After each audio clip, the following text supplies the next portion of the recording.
दोस्तों, आज हम आपको एक ऐसा अमल बताएंगे कि अगर मियाँ बीवी की आपस में ना बनती है, अगर एक शोहर की एक बीवी के साथ और एक बीवी की उसके शोहर के साथ ना बनती हो, तो दोनों में से कोई एक ये अमल कर ले तो इंशाअल्लाह अल्लाह के हुक्म से मियाँ बीवी की मोहब्बत ना खत्म होने वाली और लड़ाई झगड़े हमेशा के लिए मोहब्बत में तब्दील हो जाएंगे।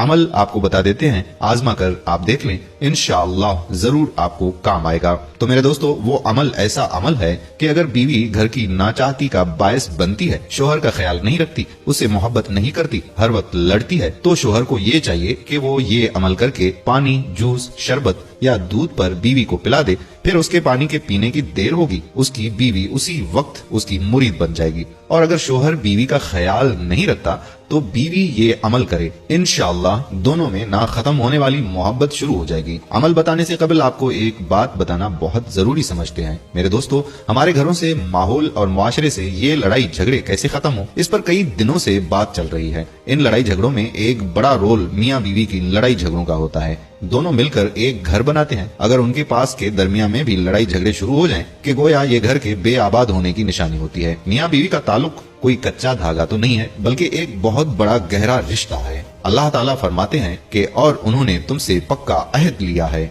इसलिए कुरान मजीद ने बीवी को साथी कहा है। ये जिंदगी भर का साथ होता है। मियाँ और बीवी दोनों को समझदारी से काम लेना चाहिए और मोहब्बत और प्यार के साथ जिंदगी गुजारकर शैतान को इसमें दखल अंदाजी का मौका ही नहीं दिया जाए।